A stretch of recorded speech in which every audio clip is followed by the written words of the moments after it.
actually going in the film.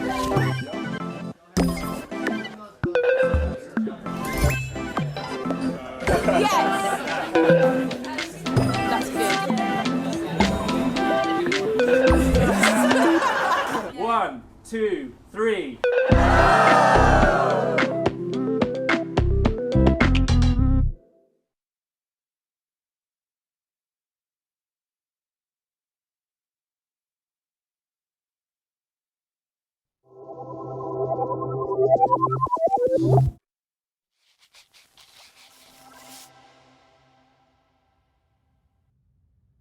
In the beginning, nothing.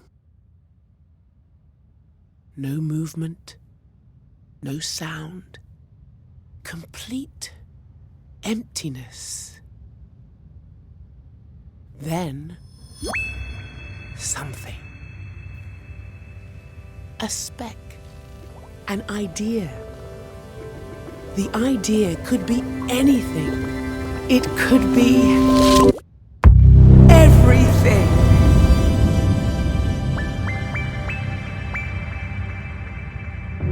Light.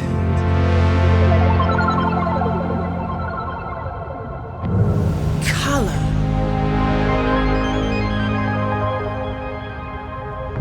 Shapes. Sounds. And most exciting of all, life.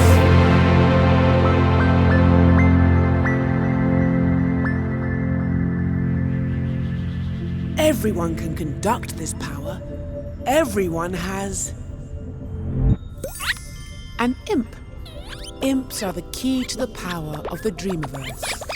The Dreamiverse teems with their energy, waiting for you to choose your very own. Which one is yours?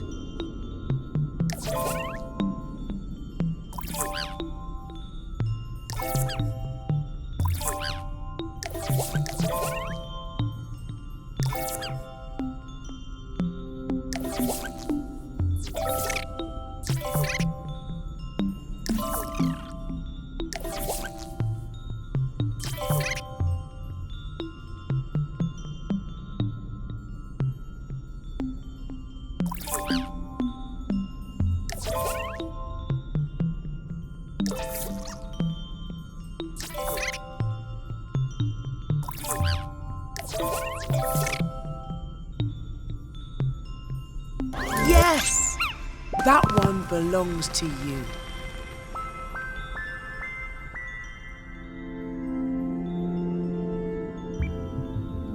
Now to see what your imp can do. Press and hold the Options button, and your imp... Yes! Great! Your imp responds to the smallest movements of your wireless controller. That's because it's attached to the controller's motion sensor. You only need to move the controller a teeny tiny amount to get your imp to respond. Go on, move your imp around a bit. Think of the light bar on the front of the controller as a flashlight beam conducting your imp. You see that little cluster of creativity? Move the pointy part of your imp to touch it. That's it. Now, collect those two clusters at the top and bottom. See how that feels. Yes, magnificent. You can also nudge the imp against the edge of the screen to recalibrate it. Anytime your imp gets unruly, press and hold the Options button to recenter it. Now, let's play with the Dreamiverse. See if you can catch all those dancing shapes. Unleash those colours and sounds.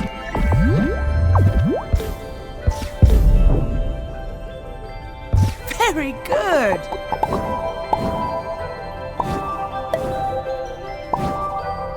You're a natural.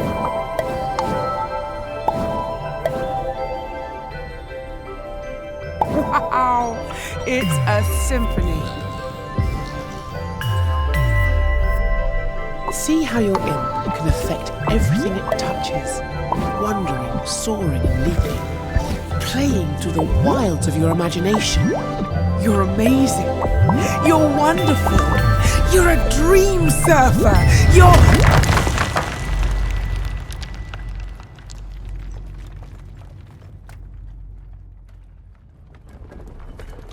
Oh no. You found the wall of doubt. Don't worry, everyone doubts themselves in the beginning. See that loose brick? Try using the pointy tip of your imp to grab hold of it. That's it. Pull that wall down. Look at that brick. Who does it think it is? Get rid of it!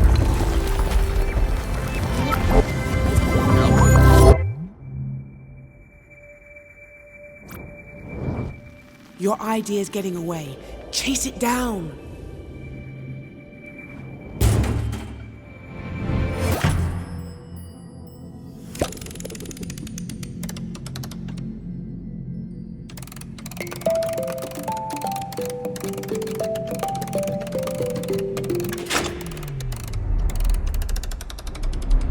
It should be in here somewhere. Oh, more barriers. Cast them aside. There it is. Come on, Dreamer. Keep up.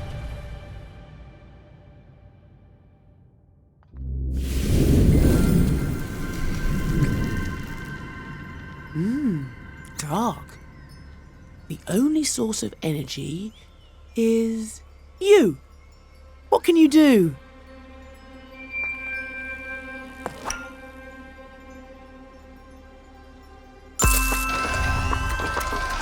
One, two, three. Dream. We have light. A good start. If only we had a way of exploring this place.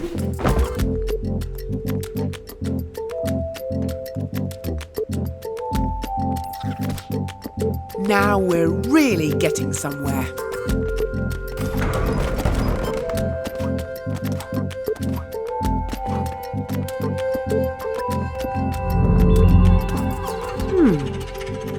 There must be some way to get up there.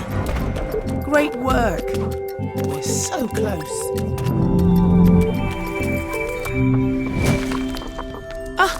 Look at that seedling. The Dreamiverse loves to help things grow.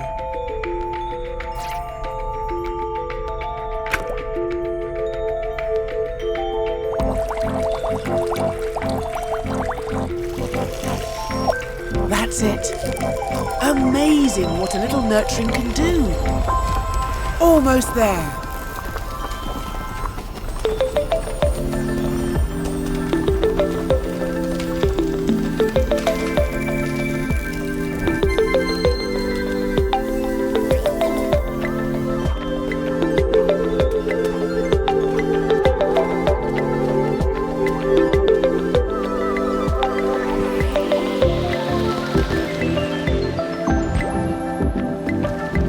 We're here at last.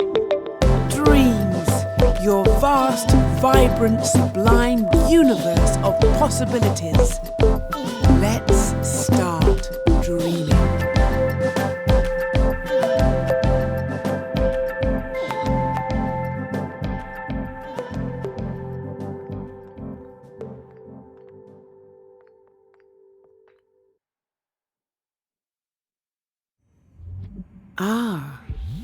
This is your very own home space. You'll always start dreaming from here.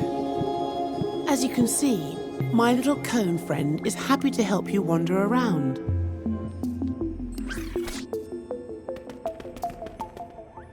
Press R2 to possess it.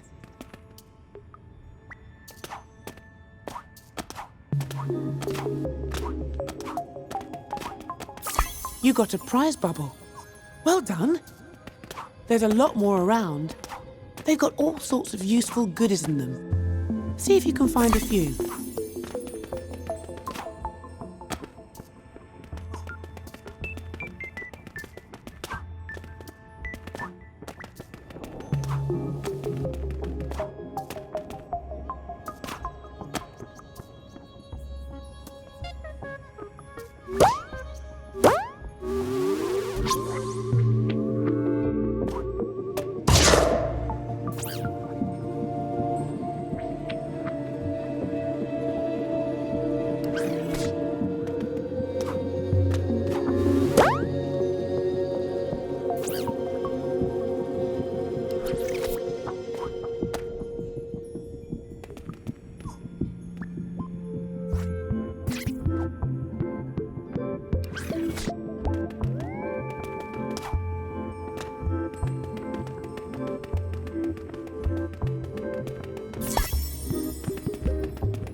Excellent finds. Now for the entrance to the Dreamiverse.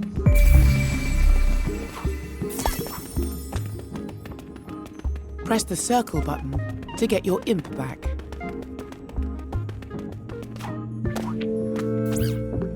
Use the tip of your imp to click on that little ball of energy. So much to see. Decisions, decisions. Choose dream surfing to experience other dreamers' creations, or pop into DreamShaping to make something of your own.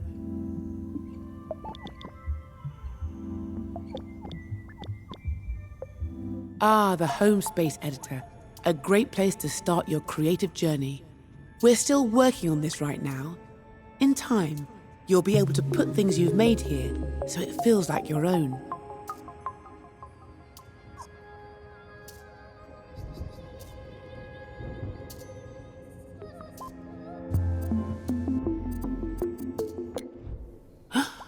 Look at all the wonderful things you found. There's lots more where these came from. And look at the things the folks at Media Molecule left for you in MM stuff.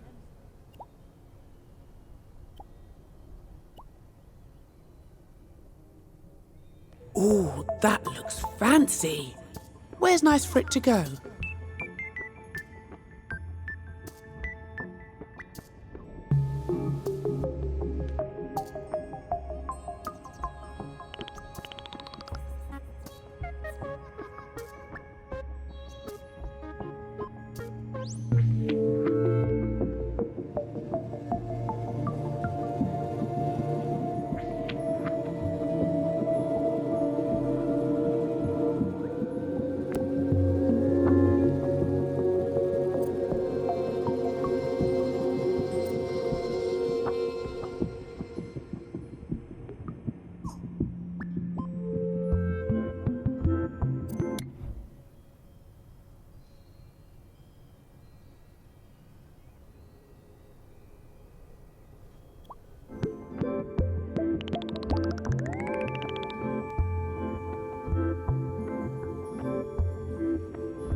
This is DreamShaping. Here you have the power to manifest anything you can imagine. Anything. Music, a story, a piece of art, a whole game, even something there isn't a word for yet. Create things from scratch using the dream tools. Or you can use them to remix something another dreamer has made. For now, I'll take you to the Dreams Workshop, where my friend, the Dreams Architect, will introduce you to the secrets of creation.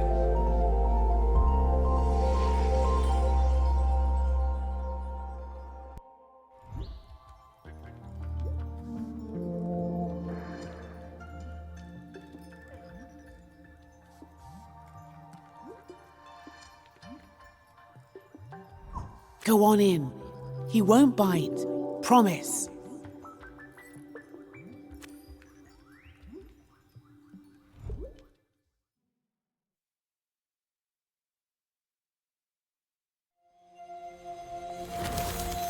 So you want to learn the ropes of dream shaping, but you don't know where the tools are on the shelf, or how to use that intriguing gadget, or you want to know what that strange contraption over there does. Architect, assist us. Ah, hello, Architect. Hello, Queenie. Why am I a squirrel? Just a temporary physical form for you. I like it. It's cute. Well, thank you. It's better than the last one. Now, show this dream shaper how to unleash their creative powers. Done! Follow me, Dreamer. Oh, it's so exciting that you're here. I have been really looking forward to this. There is so much to show you. Gameplay, animation, art. There's no limit to what's possible. This is the Dreams Workshop. Which controller do you have?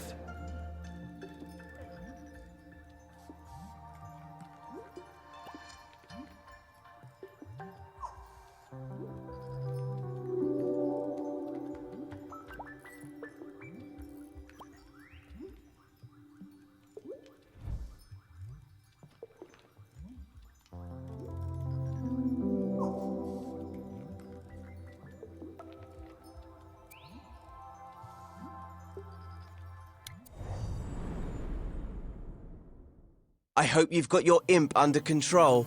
I've got some spectacular tricks to show you, and some that are just all right. Make sure you follow the steps carefully if you want to get the most out of this tutorial. It's not just about getting to the end, it's the journey that counts. Shortly, you'll be in edit mode, creating and editing your own scenes. First, I'm going to show you how to move around a scene.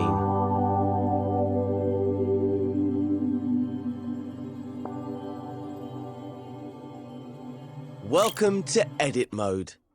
You can see that we're in edit mode because the assembly mode icon is in the top left of the screen. If you ever need to remind yourself of the controls, select that icon with the X button. And select it again to hide the controls. You can also see the assembly menu at the top of the screen. That's where you'll find all the tools and modes you need to construct your scenes. The assembly menu is opened and closed by pressing the square button. You won't need it just yet, so go ahead and close it with square. First, I'm going to show you how to move around in edit mode, as it's a bit different from play mode. To give you something to do, I've hidden a puppet somewhere in this scene, which we'll need in later tutorials. I've left some clues to help you find it. Before we search for the first clue, let's start by looking around. In front of you, you can see a floating island with some shapes on it. If you move the right stick to the left and right, you can look around the scene. Is there an orange cone around here? You found it. There's a blue cube around here somewhere too. See if you can find that. Now try looking up with the right stick to find the pink pyramid. That's the one. Okay, let's turn back towards the shapes floating on the island. My first clue is hidden somewhere on this island. Move around the island using the left stick. Push it left and right to move sideways, and up and down to move forwards and backwards. Remember, left stick to move, right stick to look around. Easy! If your imp ever feels off center, hold the options button to recenter it. Can you find anything here that looks like a clue? Once you've found the clue, you're ready to move on to the next step. If you want to re-watch this step, you can. Hover your imp over the buttons on the video to see what they do. Use the skip video to see what they do. Next step. If you want to re-watch this step, you can. Hover your imp over the buttons on the video to see what they do. Use the skip buttons to move between tutorial steps. Or just rewind 10 seconds if you missed something. If the video gets in your way, grab and move it with your imp using R2. You can minimize the video and play along with audio only. Or you can maximize it to watch in Instructions View if you prefer. In Instructions View, you can see more information about the steps. Once the current step is finished, press the arrow button to move on to the next one.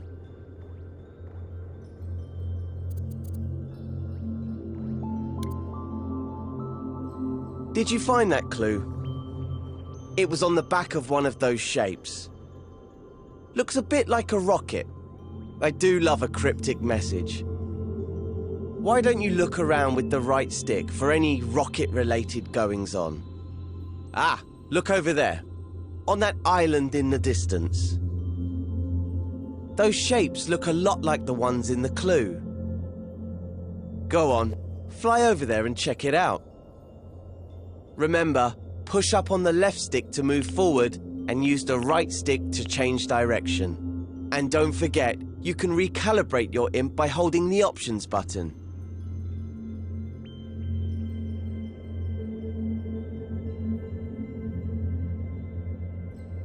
Once you reach the island, make sure you're looking right at the cylinder and the cone. When you're ready, move on to the next step.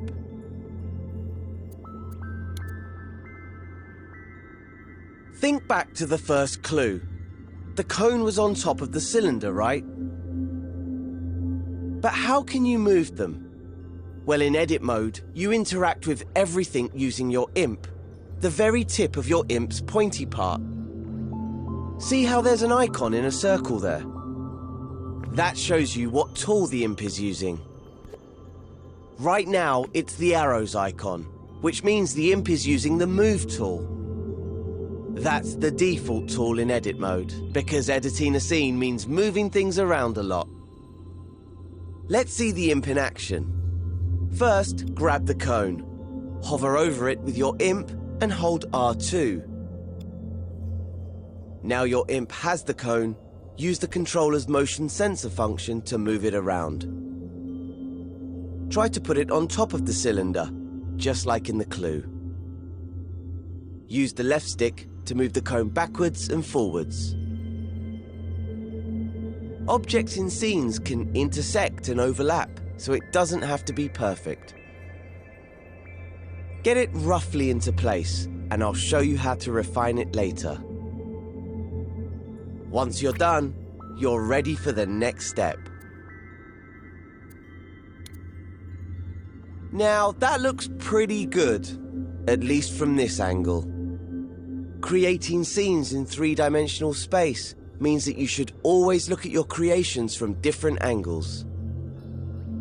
The easiest way to do that is with the grab cam. Instead of moving the objects you grab cam moves your point of view around them. Try it out on the cone. Hover over it, then press and hold R1. Pushing the left and right sticks moves your point of view around the cone. Easy. Now that you can get a proper look at it, check that the cone is on straight. Unlike mine. Let go of R1 to stop using the grab cam. And use R2 to make any adjustments you need. Here's a little secret called nudge. If you don't press R2 all the way down, but just hold it lightly, you can move the cone slowly, giving you finer control. Once you're happy the cone is straight, you can move on to the next step.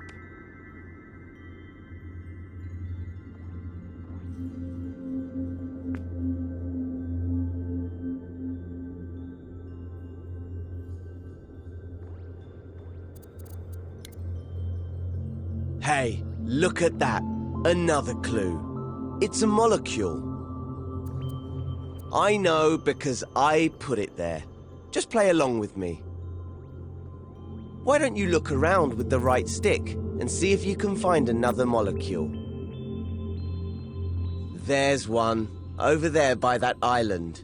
You're hot on the trail. It'll take forever to get there using the left stick. Luckily, you can use the grab cam to get there faster. Give it a try now. Hover your imp over that orange cube in the distance. Hold R1 to grab it with the grab cam. Then gently push up on the left stick to zoom right over. Just keep holding R1 until you've made it all the way to the island. See? Told you it was quicker. But there's an even faster way to zip around scenes. It's just like the grab cam, but you'll also need to hold L1. You see, L1 is a very special button. You know the way that on a computer keyboard, holding down Shift changes what some keys do? Well, in Dreams, holding down L1 changes what the other buttons do. Maybe it's best if I show you. You see that rocket you built earlier? Hover your imp over it. Now hold L1 and then press R1, the grab cam button. You don't have to hold it or use the stick this time. Whoa! Fast, huh? Try it out again on the return journey. Hover your imp over the orange cube and hold L1. Then press R1 to zoom right on over.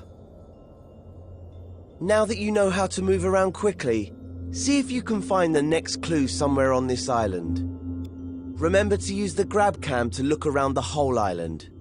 Once you've found the clue, you can move on.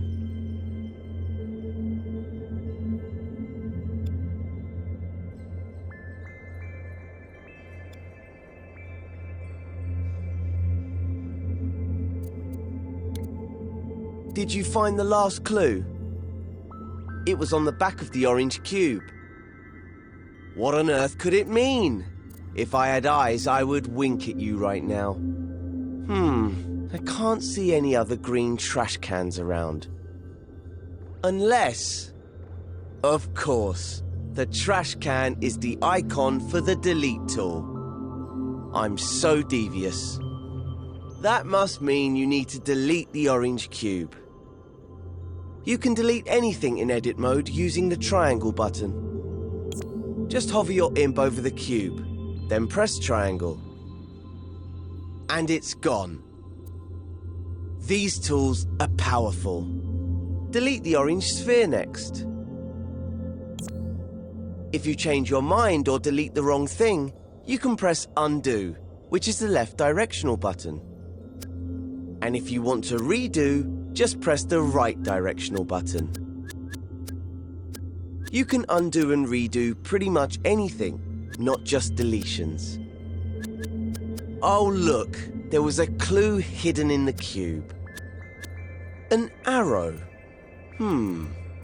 Perhaps there's another one like it nearby. Look around with the right stick and see if you can spot it. Once you've found it, you can move on to the next step.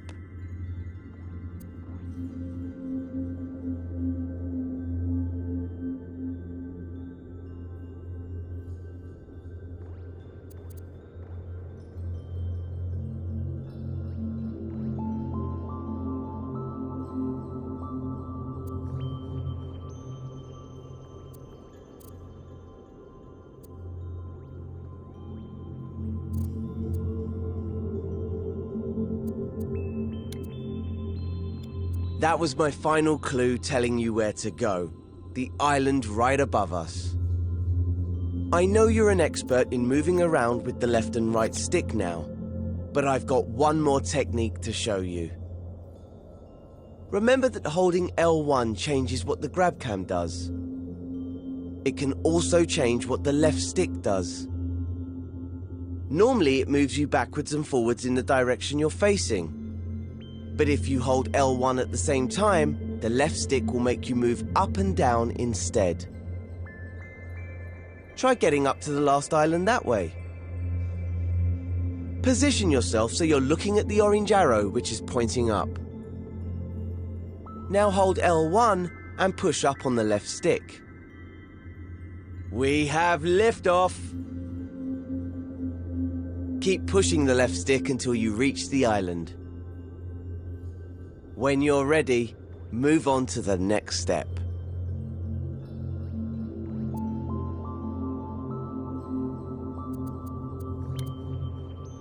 Right, here's the puppet I reserved for you. Let's call her Connie, 'cause she looks like a cone. We need to help Connie walk through the door to complete this tutorial. To do that, we're gonna have to switch over to play mode. Remember, right now you're in edit mode. This is where you create and edit your scenes. In play mode, you can experience the scene just like a player would if they found it in the Dreamiverse. You can't make any changes in play mode, but you can take control of characters and try out what you've made. Switch over to play mode now. Just press the options button on your controller. Hover over the controller icon with your imp, then press X to select it. To control a puppet in a scene, you first need to possess it with R2. Try that now. She's full of beans, isn't she? I picked her just for you. Walk her around a bit, then take her through the door to finish this tutorial. Oh, looks like the door's too high. There's more to Connie than meets the eye though. She might be able to reach it if you make her jump by pressing X. Oops. I remember now. I always forget to put the steps in. Better head back into edit mode. To switch back to edit mode, just press options again, then select the pencil icon. Did you see those stairs on the island below us? Those might come in handy now, so strafe down to them with L1 and the left stick. If you've deleted the stairs, you can use undo by pressing the left directional button. Just keep pressing it until the stairs come back. Okay, press and hold R2 to grab them. Now without letting go, hold L1 and use the left stick to strafe back up to Connie. Place the stairs in front of the door and let go of R2. There, that should do it. It's back to play mode now. Remember, press options, then select the controller icon with X. You'll be switching back and forth between edit and play mode a lot when you're creating your own scenes. It's a great way to test out your scenes, making sure they look and work just how you want them to. Okay, I think we can get Connie to the next lesson now. All we need to do is walk her through the door. Possess Connie with R2, then climb up the stairs. Once you walk through the door, you'll unlock a variety of new tutorials and masterclasses in the Dreams Workshop, plus some elements to stamp into your home space. You'll also be able to browse the Dreamiverse, remix elements, or even create new ones. What are you waiting for? Get in there.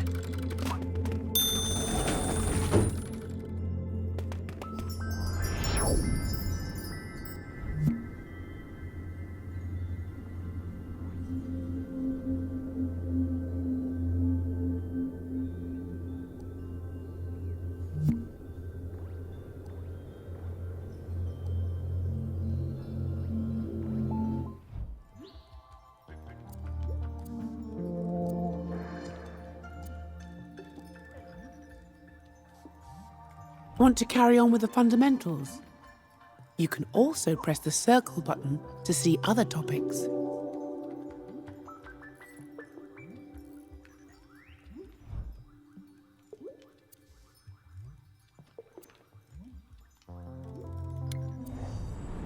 Now you've got the hang of moving things around in edit mode, it's time to master manipulating objects.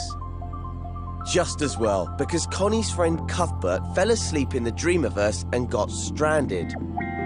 Yes, he's a cube with legs. Connie didn't choose her friends. I did. So, we need to fix these platforms if she's going to reach the flag and get to Cuthbert. Before we start, you can switch to play mode to see how a player would experience this scene. You'll always need to test things out in play mode while DreamShaping, so it's a good habit to get into. Press the Options button, then select Play Mode with X. Its icon looks like a controller. Once you're in play mode, take control of Connie with R2, and we'll see how far she can go. Start by jumping over to the first platform. Oh dear, looks like it's too far for Connie. Move that first platform closer. To do that, head back into edit mode. So, open the Options menu and select the button with the pencil icon.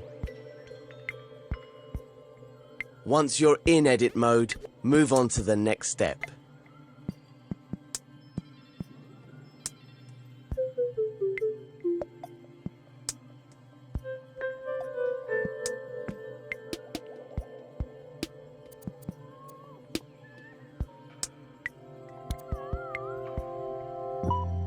We have to do something about these platforms if Connie's gonna reach the other side. First, let's get a good look at them. Move your view side on to Connie and the first pink platform. Don't forget, you can hold L1 while using the left stick to strafe up and down. See the dotted outlines? That's where the platforms should be. So let's put them in place with the Move tool. The imp has this equipped by default.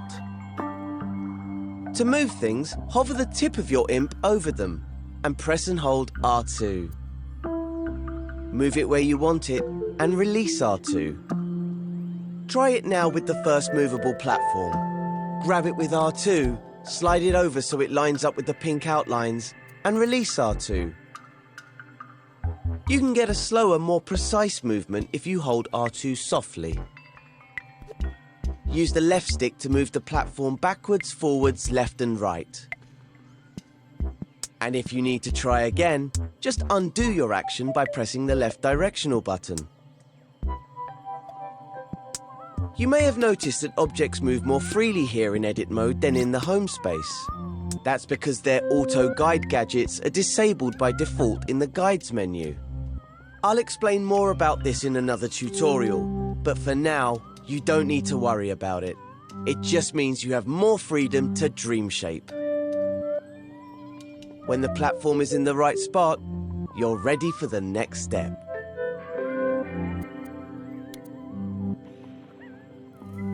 Now that the first platform's in position, let's test it out. Open the Options menu and select Play Mode with X. Connie's on the starting platform, ready for another try. Take control of her with R2 and see if she can jump over the gap now. Hope she made it this time. If not, you can always go back and edit things again. In fact, let's try doing that now and see what happens. Select Edit Mode from the Options menu. Look at that. Connie isn't in her starting place anymore. That's because time passes when you're in play mode. And the scene doesn't rewind automatically when you return to edit mode. Instead, things will be frozen in the state you left them when you were playing. Always keep this in mind when switching modes. But you can easily rewind things. Just press L3 by clicking in the left stick on your controller. Now time's rewound back to the beginning.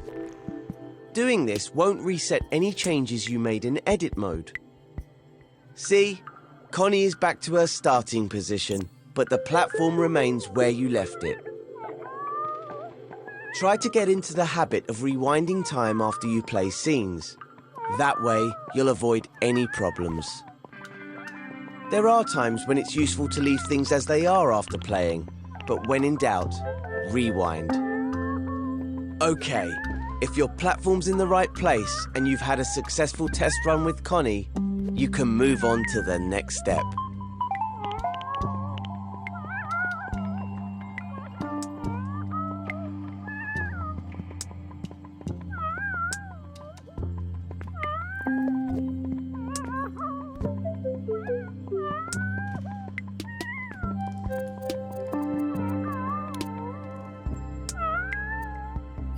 Let's sort out the next platform now.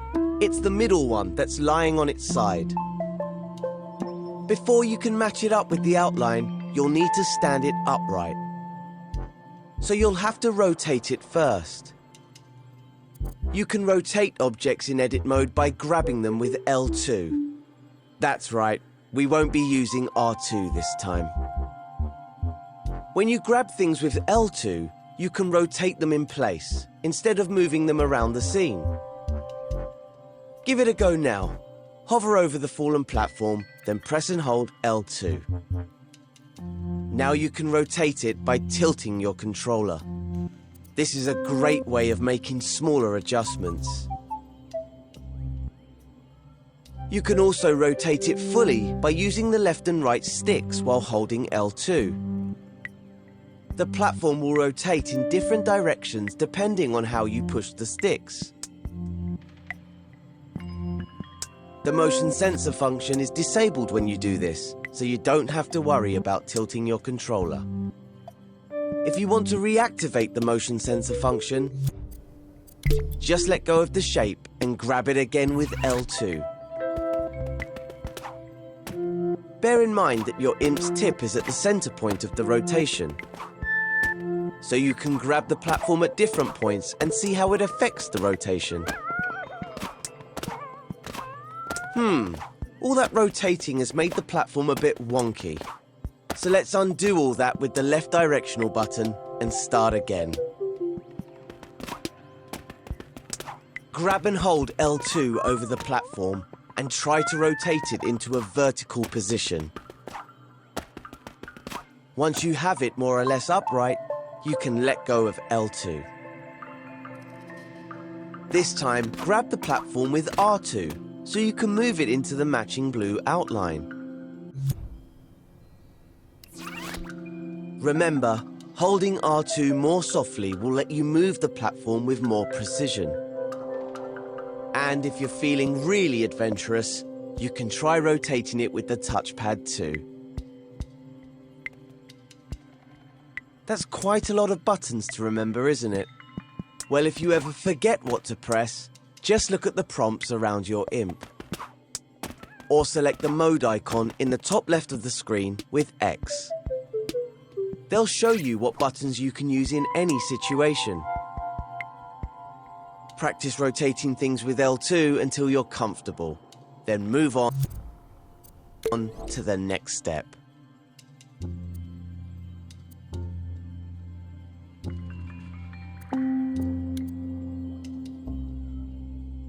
Now that you know how to rotate objects, here's a useful tip.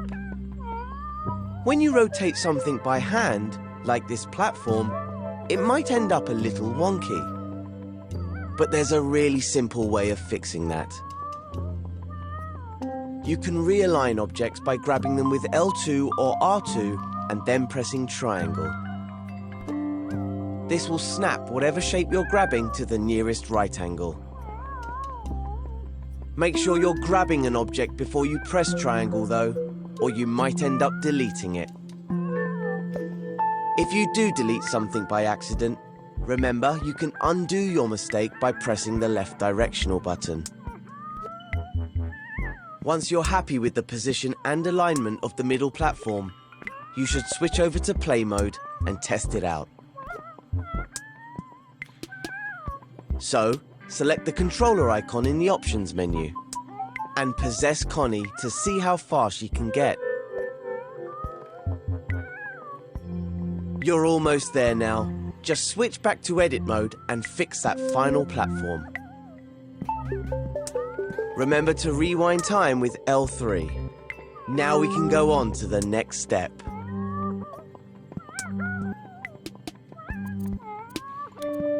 Now the only thing separating Connie from Cuthbert is the final platform. Oh, it looks a bit small compared to the others. I'm not sure Connie will be able to use it, no matter how much you rotate it. Let's learn how to make objects bigger, or as we DreamShapers say, scale them up. Scale objects up or down by using the up and down directional buttons. Hover over the final platform now, and hold the up directional button to make it bigger. The square on the floor tells you what size the platform's base needs to be. It's also a good idea to get the top of the platform level with all the others. Remember how the imp was the center point of a rotation earlier? Well, here its position determines where the object scales from. Try hovering over the platform in different places and see how that affects the scaling. And if it gets too tall, you can just hold the down directional button to shrink it. Now that you know how to move, rotate and scale things, you should be able to get the final platform into its matching frame at the right height.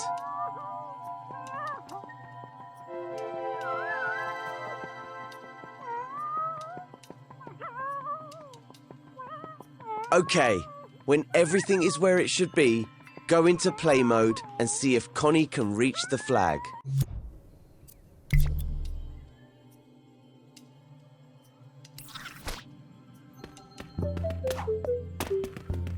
Once Connie reaches the flag, head into edit mode again and go to the next step.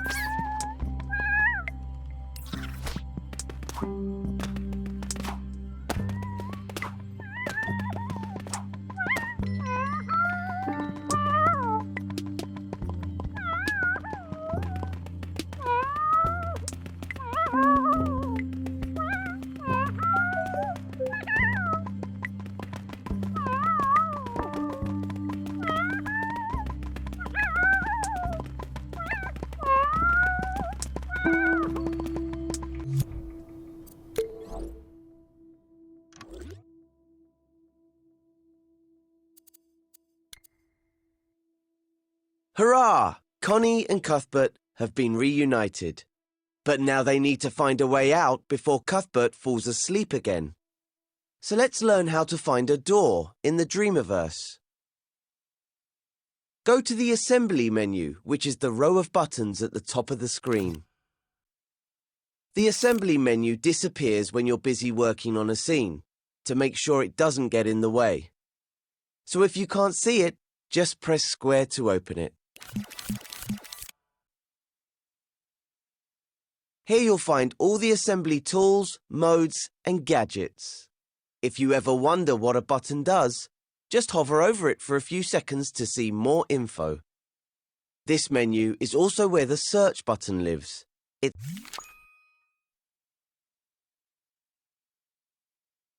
the one with the magnifying glass. Select it now with X.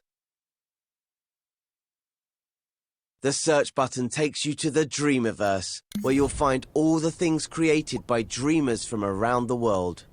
But for this tutorial, I've selected a collection of elements that you can use in this scene. Let's see if we can find a door in the Start Dreaming collection. Select it with X. Have a look around. What elements do we have here in the collection? Ah! There it is, a door. Select it with X now. Now that it's on your imp, you can scale it with the up and down directional buttons, or rotate it with L2 or the touchpad. See the outline at the top of the final platform? That's where the door needs to go. Use R2 or X to stamp it into place. You should know this isn't just any door, it's a very special one. Because of the animation and logic built into it, it will magically open when Connie goes near it. Notice how your imp still has a door attached even after you've stamped it down? That's what happens with elements from the Dreamiverse. That way, you can place as many as you need in a scene. We only need one door in this scene though, so you can remove the door element from your imp by pressing circle. The circle button removes whatever tool, gadget or element your imp has equipped, replacing it with the move tool. Okay, I think we're done here. Nice work completing the scene. It doesn't mean you have to stop though. If you're feeling creative, why not come up with different ways for Connie to get across the platforms, using more elements from the collection? Just delete the old platforms with triangle and build your own. Remember to test your creations in play mode to make sure they work, and rewind time when you return to edit mode. All that's left now is to switch to play mode and walk Connie straight through the door to end this tutorial.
Now the only thing separating Connie from Cuthbert is the final platform. I'm not sure Connie will be able to use it. We DreamShapers say, hover over the final platform now and hold the up directional button to make it bigger. The square on the floor tells you what size the platform's base needs to be. It's also a good idea to get the top of the platform level with all the others. Remember how the imp was the center point of a rotation earlier? Well, here its position determines where the object scales from. Try hovering over the platform in different places and see how that affects the scaling. And if it gets too tall, you can just hold the down directional button to shrink it. Now that you know how to move, rotate and scale things, you should be able to get the final platform into its matching frame at the right height.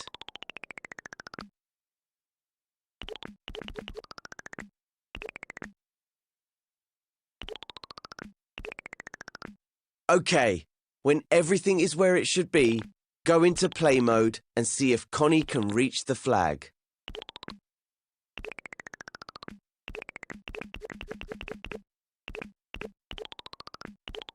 Once Connie reaches the flag, head into edit mode again and go to the next step.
Now you know how to grab, rotate and scale objects, it's time I showed you how to clone things. Cuthbert has managed to get himself stuck again. Luckily, I've set up this scene so that we can use the clone tool to rescue him. With this tool, you can make exact copies of anything in the scene. This makes it one of the most useful tools in a DreamShaper's toolbox. You'll also get a chance to practice with all the other tools that you've learned so far. If we get Connie off this platform, maybe she'll help us out. Let's use the clone tool on this one small block to create a bridge. Remember how we used the L1 button to modify how the grab cam and the left stick work? Well, it can also change how the grab button works. Hover over the floating block with your imp and hold L1. Now grab the block with R2, and remember that if you press it gently, you can move it more slowly. Now you have another block. That's because grabbing things while holding L1 creates a clone of that object. Once you've created the clone, you can release L1, but don't let go of R2 until you're ready to place it in the scene. When you've found the right spot, release R2 to put it down. You can treat a cloned object just like you would any other element. You can move it with R2 and rotate it with L2. And scale it up and down with the directional buttons. Of course, anything you do to the block can be undone with the left directional button. You can even clone the cloned block. Let's do that next. Hover over it, hold L1, then press and hold R2. You can use the clone tool to build a bridge between the first two platforms. Or you can create floating blocks for Connie to jump on. All that matters is that she can get to the next platform, so make sure you test your work in play mode. When Connie can get across, go back to edit mode, rewind time with L3, and move on to the next step.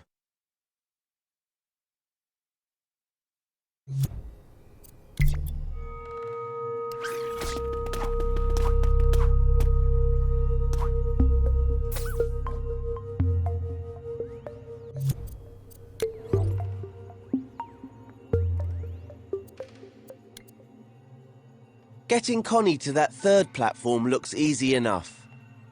There's half a bridge between them, so we can just clone this block to finish it off.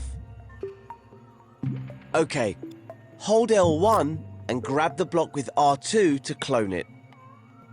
Let go of L1 to stop cloning, then place the clone by releasing R2 to complete the bridge. That doesn't look quite right. Might need to try something different here. Why don't we rotate the clone? Hold L2 over it, then push the right stick sideways. Well, it's better, but now they don't match. We should probably undo everything with the left directional button and start again. This time, we'll make the arches match up by flipping the clone. Here's how you flip objects. First, hover over the arch and hold L1. Then gently grab the arch with R2 to create a clone. Remember, release L1 once you've made the clone. You have to release it or the next part won't work. Here comes the cool bit. While still holding the arch, click the L3 button on your controller to flip the arch horizontally. That's all there is to it. Now you try. Hold L1 and grab the arch with R2 to clone it. Release L1 and flip the arch horizontally by clicking L3. And don't forget, you can realign the clone while you're holding it by pressing the triangle button. Now, let's see what happens if you click R3. Nice! The arch is flipped vertically instead.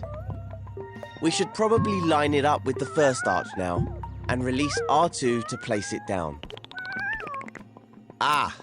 We probably should have flipped it back first. No problem, just grab it with R2 and flip it again with R3. Time to switch over to play mode and see how things are working. If Connie can get across the bridge to the third platform, you're ready to move on. But first return to edit mode and rewind time.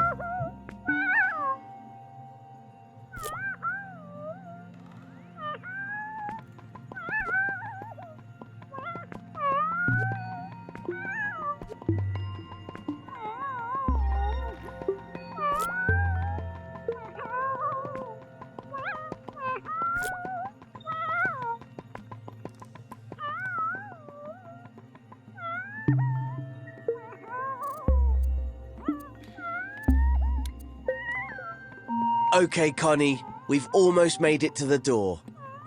But she needs to go across and up now. Good thing you already know how to make clones because we're gonna need them. So hold L1 and grab the block with R2 to clone it. Now place that clone a little higher than the original. And you know what? There's a better way, so let's undo that with the left directional button. We're going to try a new technique called repeat cloning. I bet you can already guess what it does. That's right, it lets you make lots of clones at once. Let's give it a go. Hover over the block again, hold L1 and press and hold R2. Release L1 once you've made the clone. And move the block up and along. Don't put it down yet though. This is where you become a cloning expert. Without letting go of the first clone, press the right directional button to create a second one. And, you guessed it, another press will create a third one. In fact, you can just keep pressing right to create more and more clones in a sequence. And if you make too many, no problem. Just press the left directional button to remove any clones you don't want. As you can see, all the clones are spaced evenly, and you can move the whole sequence by simply moving the clone that's on your imp. If you move the clone up, you can create a staircase. As always, put it down by releasing R2. Once the clones are in place, they won't be in a sequence anymore. You'll have to edit each block individually. See the dotted line around them? That's a selection. When you put repeat clones down, they're always selected automatically. That means you can move them as a group. If you only want to move one block, you can deselect the group by pressing circle. If you want to find out more, there's a whole tutorial on selecting and grouping objects. Move on to the next step when you're ready.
Let's get back to the staircase. It's looking pretty good, but I have one more thing to show you before you move on. Let's get rid of all the clones we've made by pressing the left directional button a few times. You'll notice all the repeated clones are undone together. Now hover over the first block, hold L1, then grab it to create a new clone. Remember to release L1 once you've made the clone, otherwise the next bit won't work. This time, move the block where you want the last step of the staircase to be. There, right in front of the door. Don't let go of R2 yet, though. Instead, press the left directional button and... look at that! You've created a sequence of clones between your imp and the original block. You can keep pressing left to create more steps or right to remove them. Once you're happy with your staircase, let go of R2 to place it in the scene. You can create incredible shapes with repeat cloning, so feel free to experiment. How you position the first clone will affect all the repeated clones. Rotating the clones, for example, will let you build ramps and spirals. And if you scale the clone with the up button, you can create a sequence that increases in size. So try different approaches and see what you can come up with. If the path is clear for Connie, switch over to play mode to test the scene. Get Connie to the final platform, then get her to open the door for Cuthbert. If you feel like you've mastered cloning and flipping, walk Connie through the door to complete the tutorial. Good work.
Welcome to part 4 of our Start Dreaming tutorials.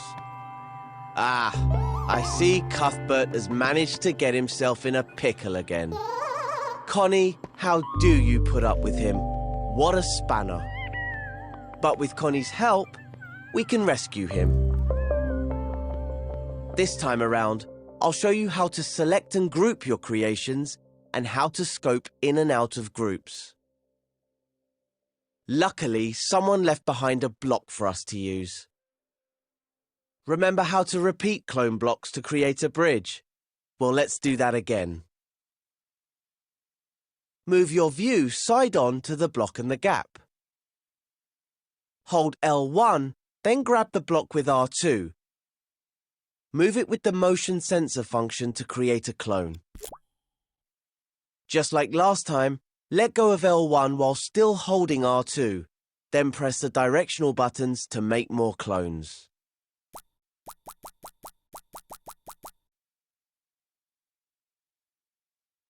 If you rotate the first block a little before you clone it, you can make an arch. Use L2 to make the first block angle up slightly, then make the clone angle down. Press the left directional button to repeat clone, and the clones will line up to make an arch. Amazing, right? Let's quickly test that in play mode. Looks great. Switch back to edit mode, rewind time, and go to the next step of the tutorial.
Now, you probably noticed that all the blocks, the original as well as its clones, were selected automatically after cloning. You can tell when things are selected because they have an animated dashed outline. But after we switched between play and edit modes, everything was deselected. So let's select them again. All you have to do is hover your imp over one of the blocks and press X. There's the outline again. Now do the same to the rest until the whole bridge is selected. Can you see how each block has its own outline, with a double line where they meet? That's because they're still individual elements. You can deselect them one at a time with X, but it's much quicker if you deselect them all at once with circle. Give it a try. There's also a faster way of selecting multiple objects. Just select one as before, but this time keep X held down. Now move your imp to select the others. Better than selecting one at a time, right? So much faster. The great thing about having multiple objects selected is that you can manipulate them as if they were one object. For example, if all the blocks are selected, you can clone the bridge sideways to create a double bridge. Plenty of room for Connie to cross it without falling off the edge. Try it in play mode. Once Connie is across the gap, go back to edit mode and move on to the next step.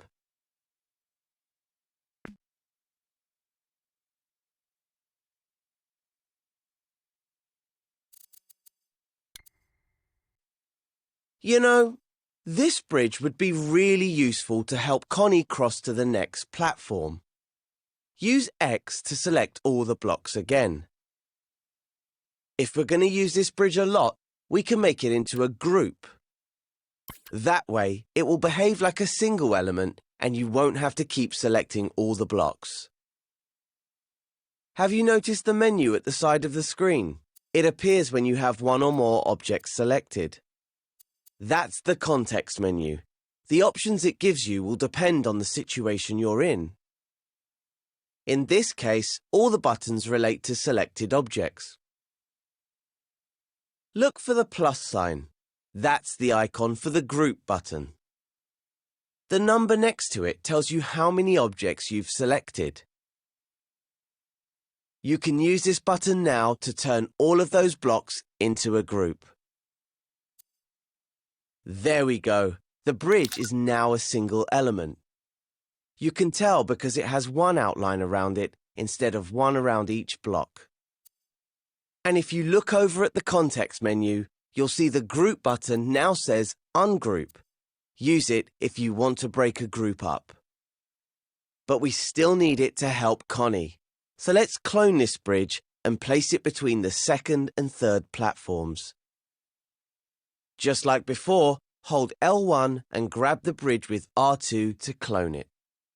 As always, remember to let go of L1.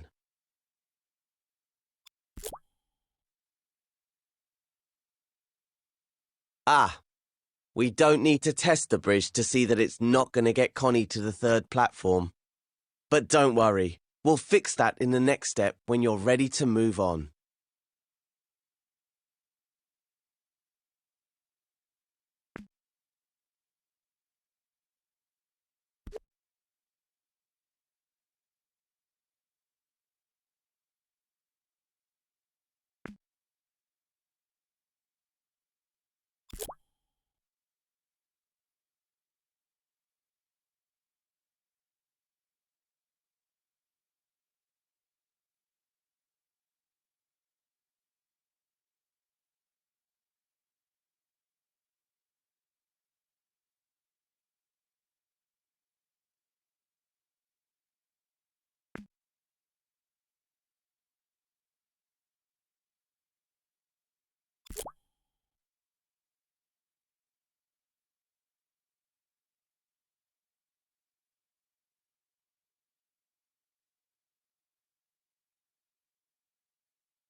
Our bridge needs a bit of work if it's going to reach the next platform.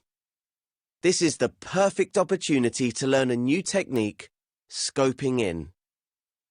Scoping in means you can jump into a group and edit the contents individually without having to ungroup it first. And since you can only edit things inside the group, you don't have to worry about messing up anything outside it. Let's give it a try now. Select the bridge with X if it isn't already selected. Then find the Scope In button near the bottom of the context menu. Notice that it's showing you a shortcut for it, L1 and X.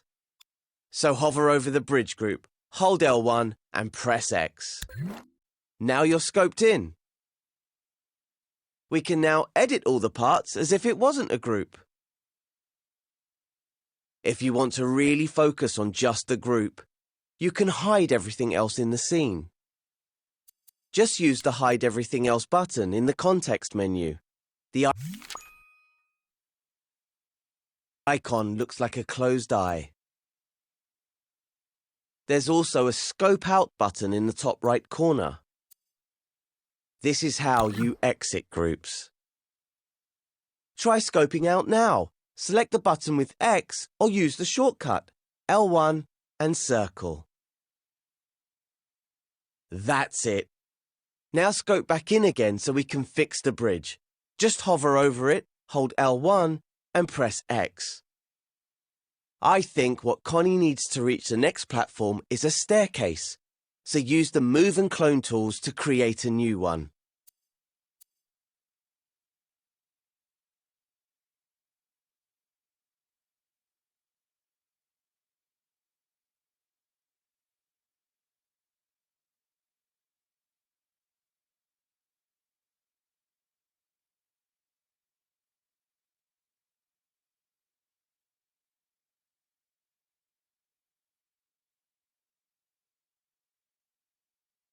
Once you've built the staircase, test it out in play mode to make sure Connie can make it across. When you're happy with it, switch back to edit mode, rewind time, and move on to the final step of this tutorial.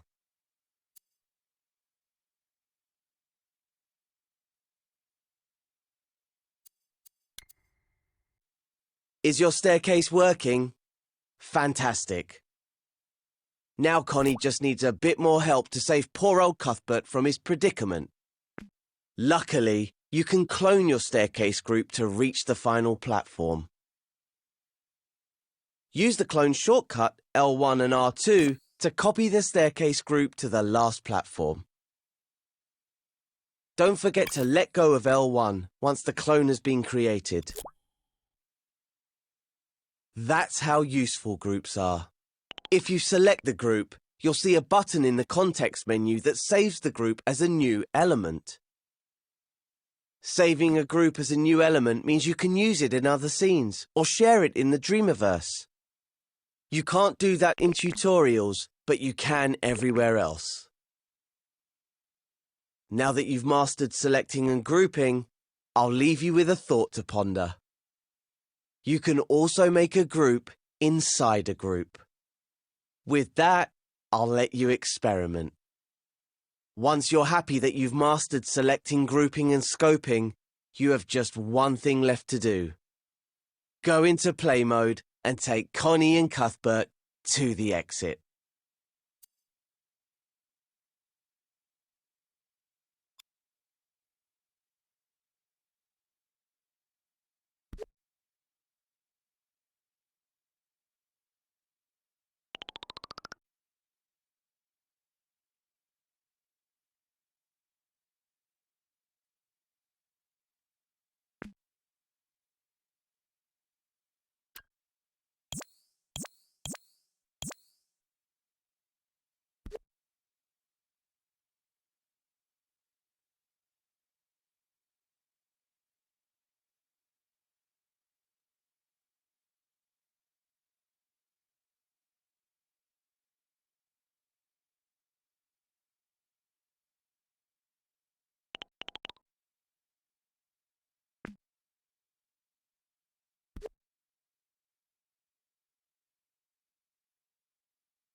Now to explore the wider world of DreamShaping.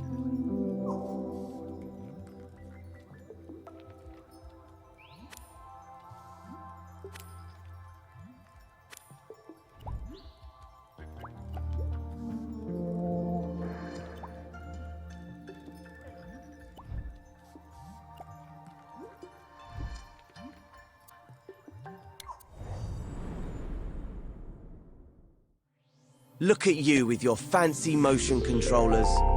Looks like you're ready to start wielding them like a first-class dream shaper.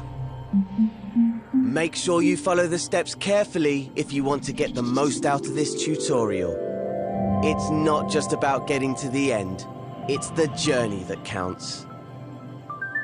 Shortly, you'll be in...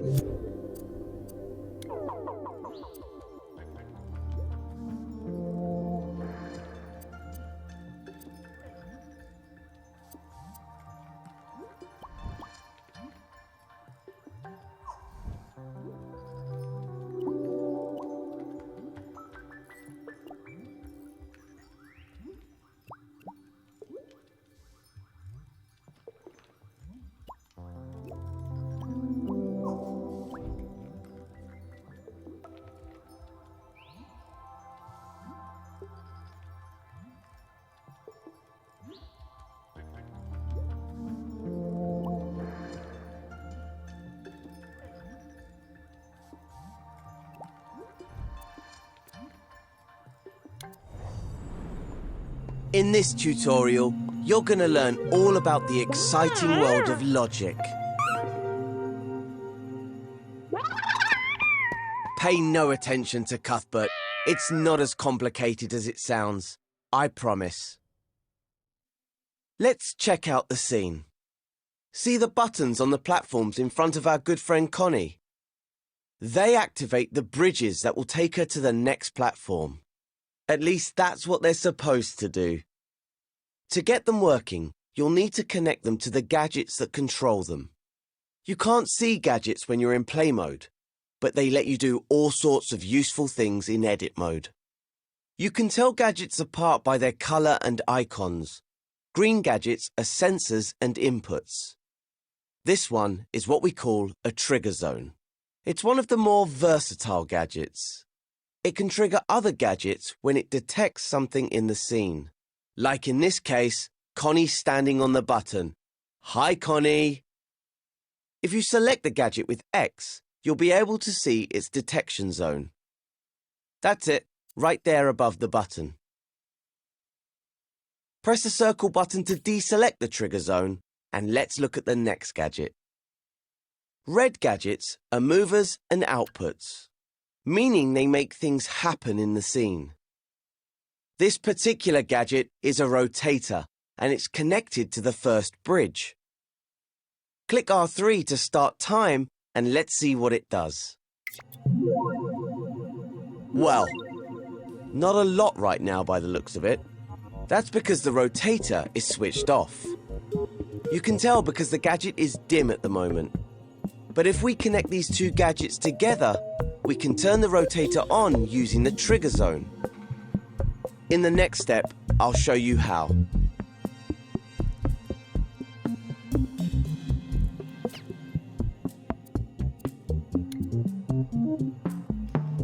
Before we start connecting things, make sure you can see both gadgets. You'll notice they have ports sticking out of their sides. Ports on the left are inputs, and the ones on the right are outputs. Hover over the output port on the trigger zone now. You'll see the word detected appear. That means that when the trigger zone detects something, this output will send a signal. Before it can send that signal to the rotator though, we'll need to connect them with a wire. So hover over the detected output and press R2 or X.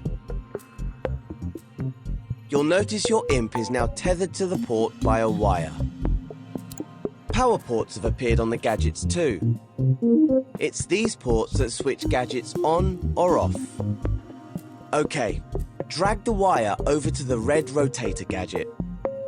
Now hover over the power port at the bottom, then press R2 or X. Once the gadgets are connected, the wire will disappear automatically. That way, your scene won't get cluttered. After all, you don't want wires all over the place. You can see the wire again by hovering over either gadget. Okay, time to test our connection out. So let's switch over to play mode in the options menu. That's more like it. Now the trigger zone detects Connie when she stands on the button and activates the rotator on the bridge. As soon as she steps off, the rotator stops working. You can use the button to get the bridge lined up with the platform.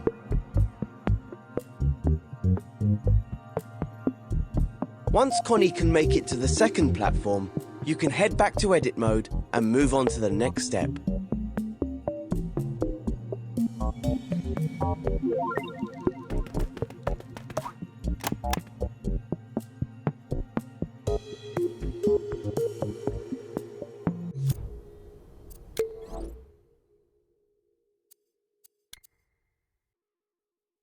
Now that we've connected the rotator, let's take a look at the second platform. See the white gadget on its side? This gadget isn't a sensor or an output. It's called a microchip. Microchips are used to organize logic in scenes. You can think of them as boxes of gadgets and wires. Let's have a look inside. Hover over this one with your imp. Hold L1 and press X. It's just like scoping into a group of objects. This window is the microchip's canvas. And if these gadgets look familiar, it's because they're two rotators. Each one controls half of this jointed drawbridge. Try to connect the output from the trigger zone to the power ports on the rotators. You can create multiple wires from the same output. Or you can clone wires in the scene by holding L1, then grabbing them with R2. Clone the wire near the rotator to create a new wire from the trigger zone. Once you've connected the trigger zone to the second rotator, switch over to play mode and make sure it's all working. Okay, jumping on the button now will activate the trigger zone and raise the drawbridge so that you can cross over the... Oh! Wait a minute. The bridge has dropped down before Connie could cross. That's because the signal to the rotator stopped sending as soon as Connie stepped off the trigger zone. Switch back to edit mode and rewind time with L3. In the next step, I'll show you how to make signals stay on.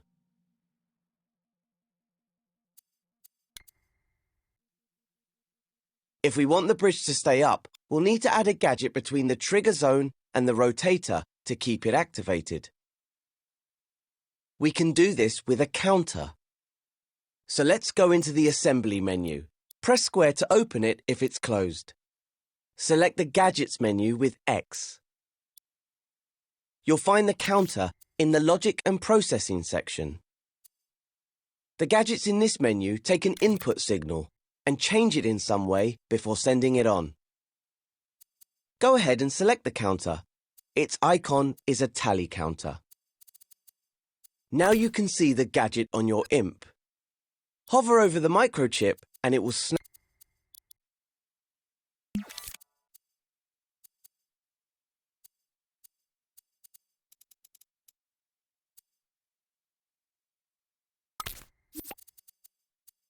to the canvas. Press R2 or X to stamp the counter onto the microchip, then press circle to unequip it. The counter gadget counts up or down whenever it receives a signal through its inputs. By default, it starts its count at 0 and has a target of 1. Once it reaches that target, it sends a constant signal through its counter-full output port. Before we connect it though, let's tidy up the wires connecting the trigger zone to the rotators. Just hover over them and press triangle to delete them. Now press R2 or X over the detected output of the trigger zone to create a new wire. Connect it to the increase count input port on the counter. That's the port with the plus sign icon. Now when the trigger zone is activated, the counter will go up to 1. And, this is the important part, it will stay at 1 even after the trigger zone deactivates. Now hover over the counter-full output port of the counter. This port sends a signal when the counter reaches its target. Create a wire with R2 or X and connect it to one of the rotator's power ports. Then do the same for the other one.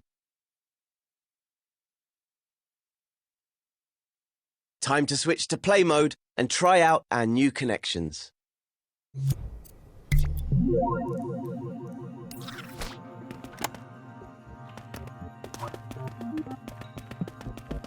When you're happy everything's working as it should, return to edit mode and move on to the next step.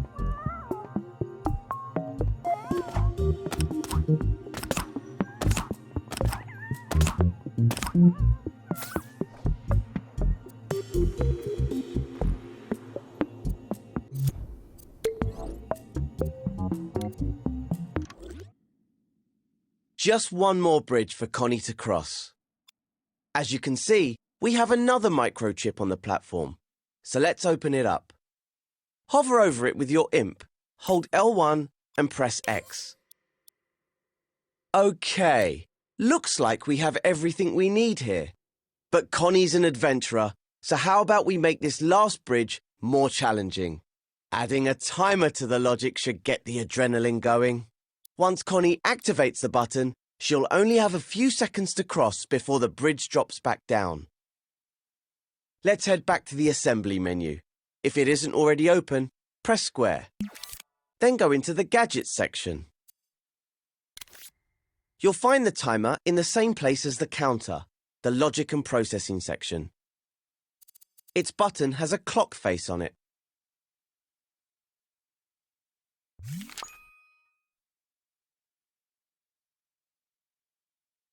Now go ahead and stamp the timer gadget onto the microchip with R2 or X. Then unequip it from your imp with the circle button. Now let's take a closer look at the timer's inputs and outputs. You can see their names by hovering over the ports. The first input is a start timer port. Once this receives a signal, it will start the clock. The second one is reset timer, which sets the time back to 0. Over on the output side, we have timer finished and timer output. Timer finished sends a signal when the timer reaches the required number. It's set to 5 seconds by default. Timer output is a little more sophisticated. The signal it sends represents the timer's current progress. If, let's say, it's only halfway to its target, the signal it sends will be half strength. So how do we connect this so the bridge only stays up for a few seconds? Well, we need the bridge to be raised while the timer is running. So create a wire on the timer output with R2 or X. Remember how we used the counter on the previous platform? We can use one here too. Just like before, connect the wire to the counter's increase count input. Then connect the counter full output to the rotator's power port. Time to see if it works. Click R3 to test it out. As you can see, since the timer isn't connected to a trigger yet, the clock starts ticking as soon as we play the scene. The bridge goes up, but doesn't drop down when the timer finishes. That can only mean one thing. There's a problem with the logic. If you'd like to figure it out for yourself, feel free to check the gadgets and see what's wrong. Or move on to the next step and we'll go through it together.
So let's take a look at why the bridge stayed up after the timer finished instead of going back down.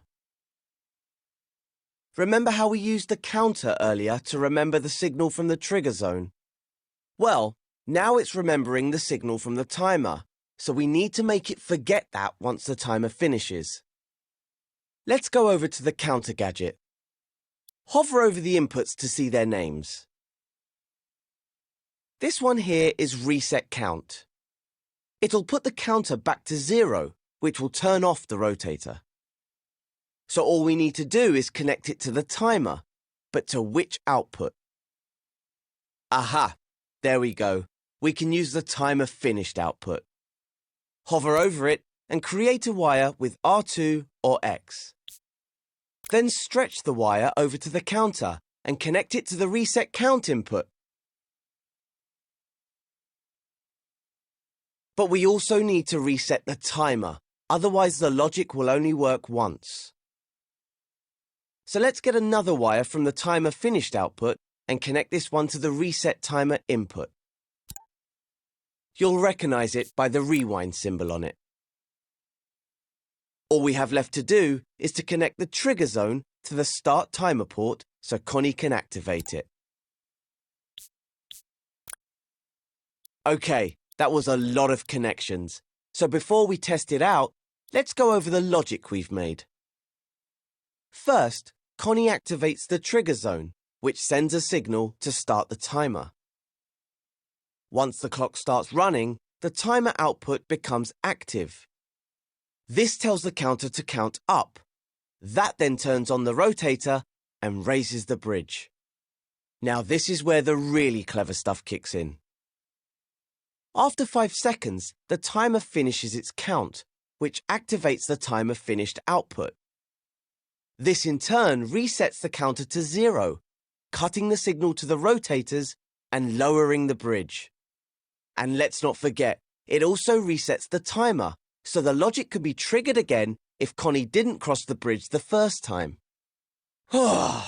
Isn't logic exhilarating? Take your time digesting all that. Logic is easier to read if you route your wires neatly. Grab wires with X to change their paths.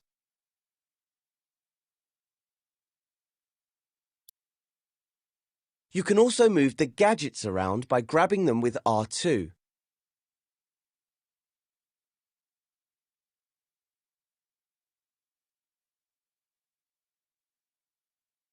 Feel free to test it out in play mode, but don't leave the scene just yet. I have one more thing to show you.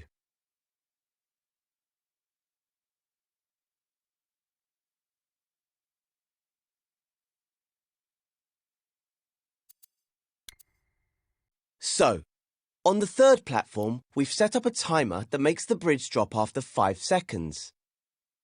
But I think that might be too easy for a seasoned pro like Connie. Let's make it a little bit more challenging. First, if you're in play mode, switch back to edit mode and rewind time with L3. Let's move in closer to the microchip with the timer. You can use the grab cam, R1, to move your view. Now I'll show you how to tweak a gadget's settings. Hover over the timer gadget, hold L1 and press square. This tweak menu contains the settings for the timer. Hover over the sliders and buttons to see their names. The top slider sets the target time for the timer. If we lower this setting, the bridge will stay up for a shorter time. To adjust the value, hover your imp over the slider, then hold X. Use your imp to drag the slider left or right. Set it to around 3 seconds. It doesn't have to be exact. If you're a stickler for precision, you can adjust the slider incrementally using the up and down directional buttons. Just hover your imp over the slider and press up or down to tweak the value. In fact, why don't we make things really interesting for Connie? Let's set it to 2.5 seconds. You can close the tweak menu now by selecting the cross in the top corner with X. Or you could use a shortcut. Just hold L1, then press circle while hovering over the menu to close it quickly. The same shortcut works for closing microchips. Give it a try now. Hold L1, then hover your imp over the microchip and press circle. Time to test out the scene in play mode.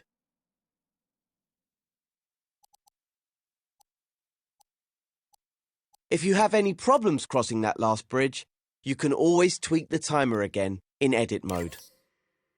Remember, you just hover over the gadget, hold L1 and press square to open its tweak menu.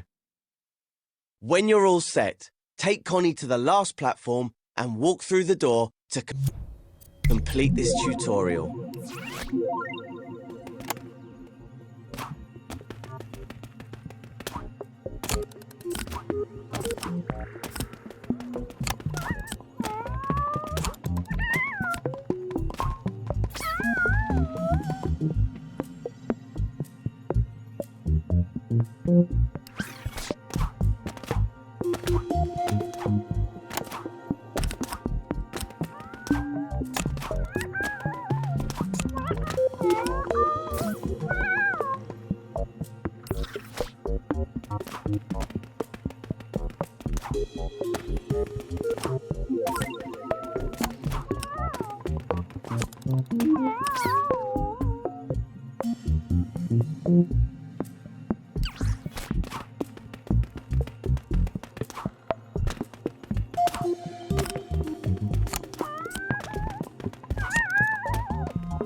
In this tutorial, you'll use logic to make health go up and go down. Oh, Cuthbert. Let's start by going into play mode. See if you can get Connie across that first gap. Oops. Sorry, Connie. I forgot to fix that. Don't worry, though. Even after falling such a long way, Connie's just fine. There's only one problem. There's no way for her to get back up. What we need is for Connie to respawn on a platform if she falls. So that's going to be our next job. First, switch back to edit mode. Remember to rewind time with L3, as we always do after play mode. In order to make Connie respawn, we're going to use a health modifier gadget. We'll use it to make the floor around the platforms lethal. Health modifiers can damage or heal anything that has a health manager. And, as luck would have it, Connie has one built into her logic. Go to the assembly menu. Open it with the square button if it's closed. Select the Gadgets menu, the one with the 3 connected squares. You'll find the health modifier in the Movers and Output section, which is represented by a box with an arrow. Now select the button that has a clockwork heart on it.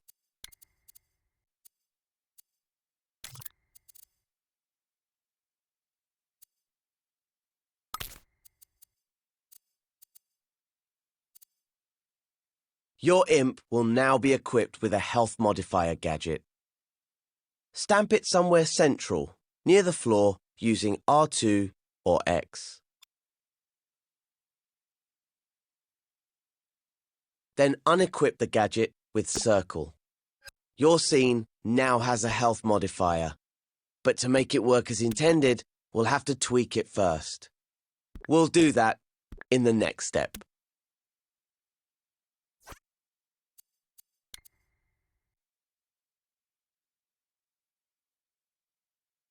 Let's go ahead and open the Health Modifiers Tweak menu. Hover over it, hold L1 and press square. Here you can set the options for how the health modifier works. That includes how much health is modified, which is shown in the first slider. Right now, it's set to -100. This means it will take 100 health points away from anything it affects. Just enough to make Connie respawn. The modifier mode is set to per hit, so 100 health points will be taken away when anything touches it. But since we want the area around the platforms to be lethal, we need to set the modifier type to zone. Select the zone icon with X now, then go to the Zone Properties tab so we can change its size and shape. The icon is at the top of the menu and looks like a box in a zone. Look for the Zone Shape section of the menu, then select the cube. You can use the zone sliders to make the zone bigger. Be careful not to make it too tall. The respawn zone should be level with the pink lines around the platforms. If you need to, move the health modifier gadget nearer to the floor.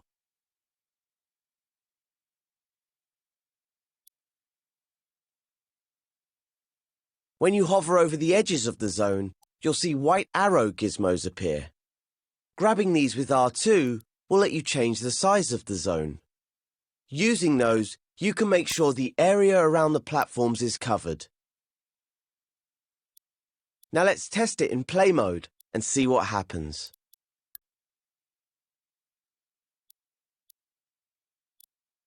Perfect. If Connie falls off now, she'll just respawn back on the platform. Before we move on, maybe we should do something about this booby-trapped bridge. Switch back to edit mode and rewind time with L3. There. See what's causing it? It's that trigger zone. When Connie activates it, the bridge collapses and there's no way across. If you've finished the first logic tutorial, you'll know that the counter is being used to remember the trigger zone has been activated. If you follow the wires, you'll see there's one connected to each block. These red dots on the blocks are not gadgets. They show that a wire is connected to a setting in the block's tweak menu. Explore the logic for yourself. Or, if you want to move on and get Connie on her way, just delete the trigger zone by pressing triangle over it. That'll prevent any of the logic from activating. Then, once Connie can safely make it to the second platform, move on to the next step.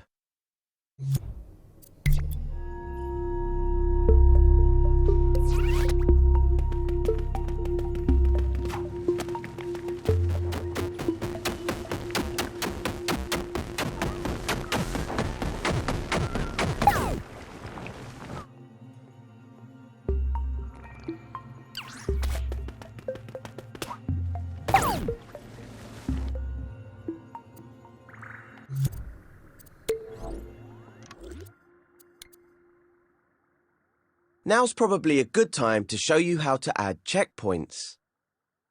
When playable characters like Connie activate a checkpoint, the scene remembers their progress.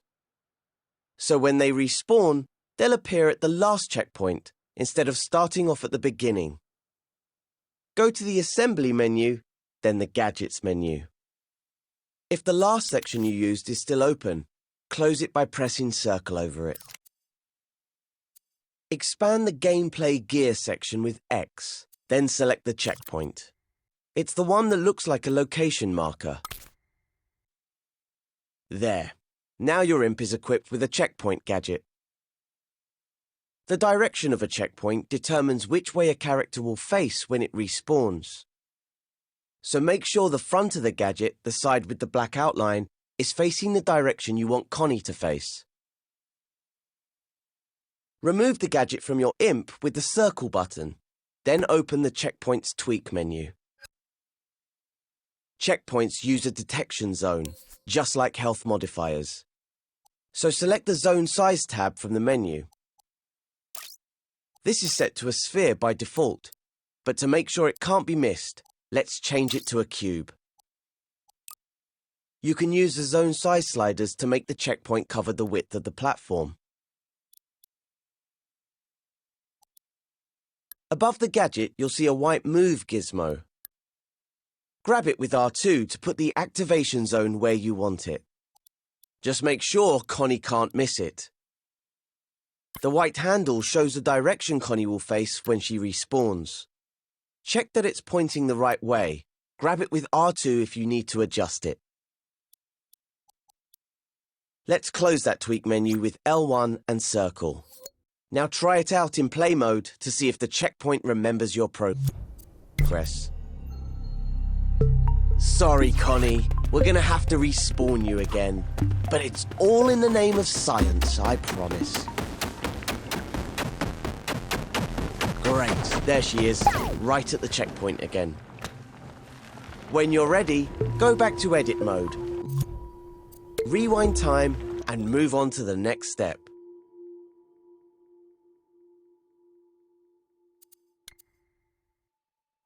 This next bridge looks a bit too hot to walk on.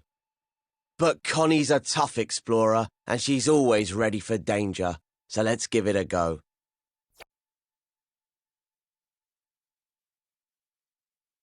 Okay, that block's too big for Connie to jump over.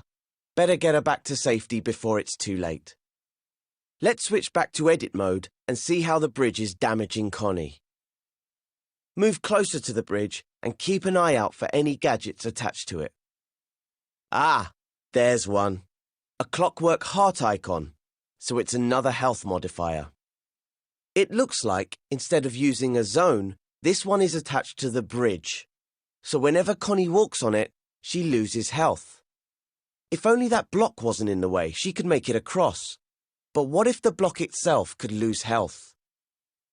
We could give it a health manager of its own and see how that works out. Go to the Assembly menu, then open the Gadgets menu. You may need to close the Gameplay Gear section if you opened it earlier. Then you can expand the Movers and Output section. Look for a heart icon, not the clockwork heart this time. Select it with X to give your imp a health manager gadget. Stamp one near the block with R2 or X, then press circle to unequip it from your imp. To make the health manager affect the block, we'll need to attach it. The easiest way to attach gadgets to objects is to use what we call surface snap. Grab the health manager with R2 and hold it over the block. All you have to do to activate surface snap is hold L1 while your imp holds the gadget. This makes it hug the surface of any object you hover over. Now release R2 to attach the gadget to the block. You can also let go of L1 to stop using surface snap. In the next step, I'll show you how to tweak this health manager. Now that we've given the block health, let's take a closer look at it. Hover over the health manager, hold L1 and press square to open its tweak menu. The sliders here define the block's maximum and current health. Click R3 to play time, and you'll see the health starts to go down. That's because the bridge's health modifier is damaging it. But you'll notice it's going down much slower than Connie's health was when she was on the bridge. The reason for that is this health manager has a 1-second cooldown. So whenever the block takes damage, it's invulnerable for 1 second after that. Grab the cooldown slider with X and pull it to the left with your imp. So what happens when it reaches 0? Not a lot right now. But we can deal with that in the next step.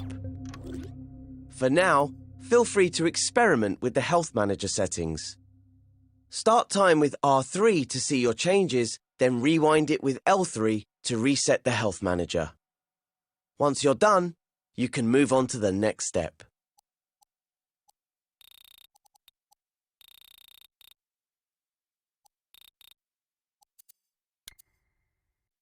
An object doesn't automatically get destroyed when it runs out of health, so we need to do a bit more work before we can get rid of that block.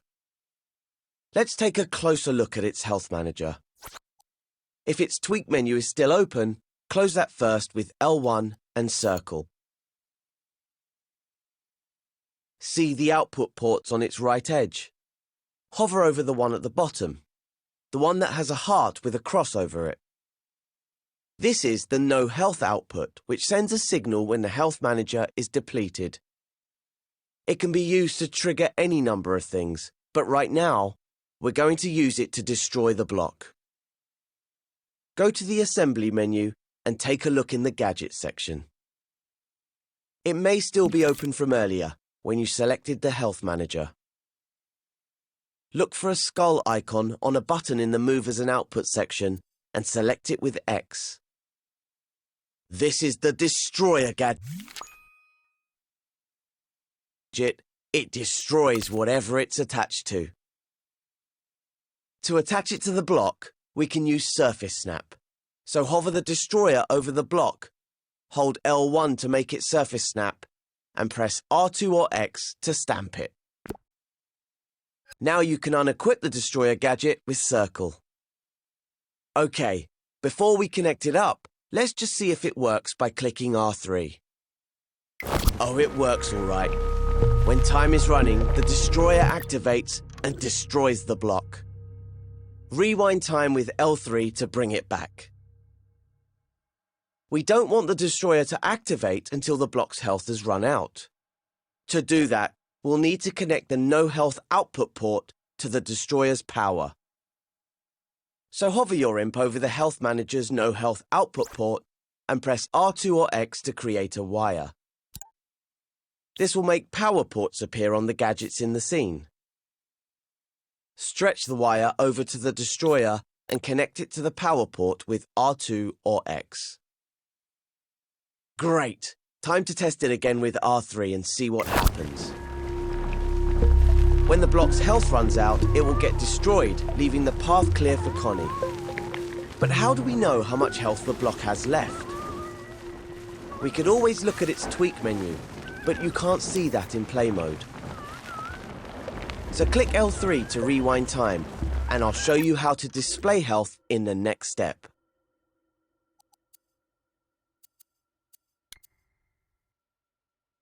If the Health Manager's tweak menu isn't open already, open it now with L1 and square. When you hover over the menu sliders and buttons, you'll see ports popping out of the side. These work just like the ones on the outside of the gadget, but there are a lot more of them. And you might also have noticed that there's another gadget stamped on the side of the block. That's a number displayer. If we connect a wire from the current health output to the number displayer's input port, we'll be able to see the block's health count down in play mode. So let's go ahead and do that. Hover over the current health slider's output port. Then press R2 or X to create a wire and stretch it to the number displayer. Once you've connected it to its input with R2 or X, you can switch over to play mode and test out the whole scene so far. Excellent. Now we can see the block taking damage until it's destroyed. Once you can get Connie to the next platform, switch back to edit mode and move on to the next step.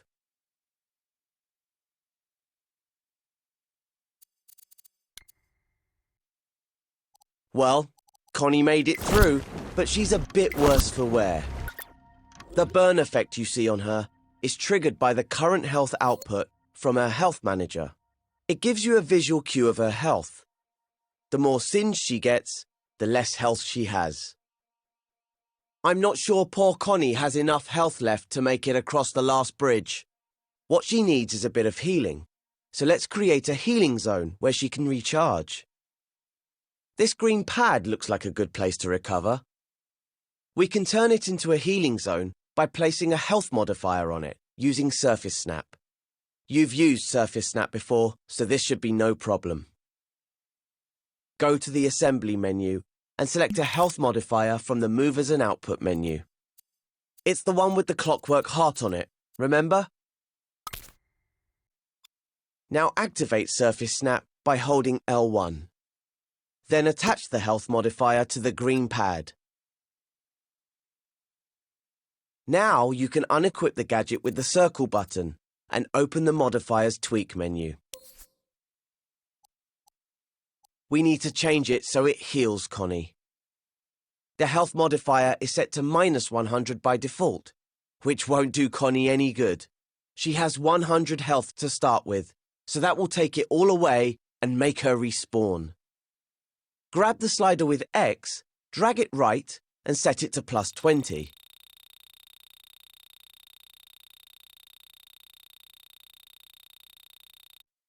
We want the healing zone to heal Connie while she's standing on it, so you also need to set the modifier mode to continuous. You can leave the modifier type as impact, since you've snapped the health modifier to the platform. And that's all there is to it. Close the tweak menu with L1 and circle, and give it a try in play mode. Alright, that should give Connie the health boost she needs to cross that final bridge. Oh, she's been through a lot today, so take her through the door to end this tutorial.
This tutorial is all about connectors.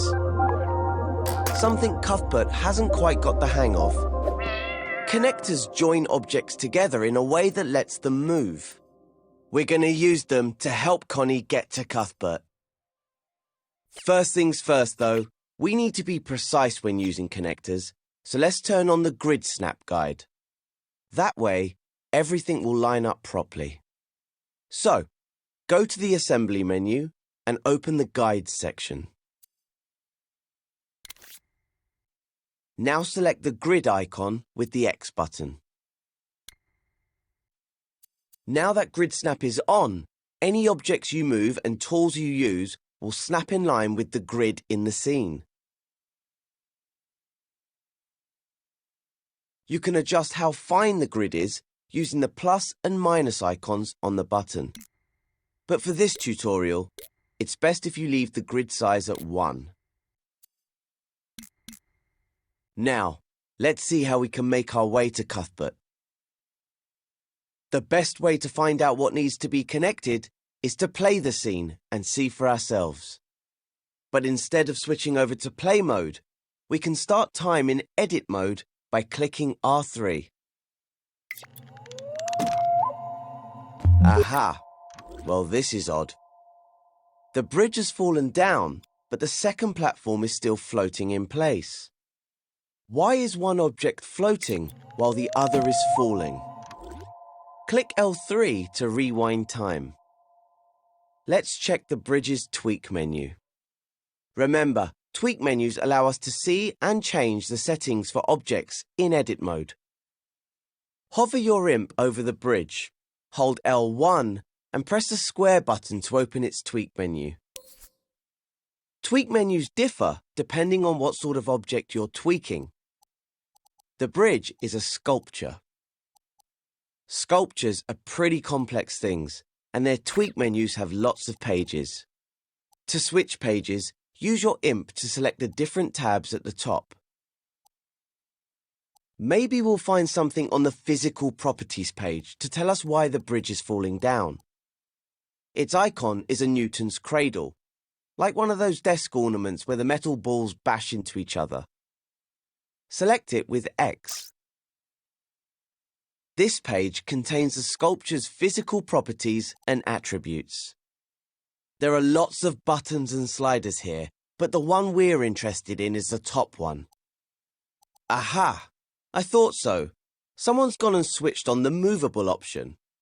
Okay, I admit it. It was me. Well, it wouldn't be much of an adventure if Connie could just stroll across the bridge, would it? Making something movable means it becomes physical. That means that forces in the scene, like collisions, the imp, or in this case gravity, can move it. Luckily, we can stop the bridge from falling down by adding a connector to it, which is exactly what we'll do in the next step, once you're ready to move on.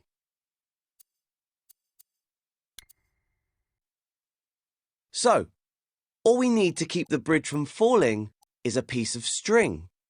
Not just any piece of string, though. It's what we in the DreamShaping business call a string connector. We'll need to attach the other end to something unmovable, like the blue cylinder above the bridge. Start by moving your imp with the left and right sticks until you can see the top of the bridge and the bottom of the blue cylinder. Make sure time is rewound. Click L3 if it isn't. Now open the Assembly menu and select the 3 connected squares to open the Gadgets menu. Look for the button with the joint icon, which will take you to the Connectors sub-menu. You can move the menu with your imp by grabbing it with R2. Select the String button. Its icon is the 2 circles connected by a wavy line. You'll see that a string connector appears on the tip of your imp. Now let's get connecting. You should always make the first connection from the object that won't move. We call this the parent object. In this case, it's the blue cylinder, but it could be something else, like the frame of a door. See the yellow dot on the cylinder? I put that there to show the best place for a connection. So hover over it and press R2 or X to connect the string. The grid snap guide will help you line it up exactly with the yellow spot. When you move your imp now, you'll notice it's tethered to the cylinder. It also has a blue gizmo on the end of it. Now let's stretch that string down to the bridge, all the way to the blue dot. The blue gizmo connects the string to the movable object, which we call the child object. Hover over the blue dot. See how the grid snaps it into line? Let's connect the string there with R2 or X. If your bridge isn't in line, just make sure that time is rewound. Now that the blue gizmo is connected, you can press the circle button to unequip the string connector from your imp. And there you have it. The cylinder and the bridge are connected. Click R3 to start time and check that it's working. Well, it looks a bit wobbly, but it's nothing Connie can't handle. Switch over to play mode and have a go.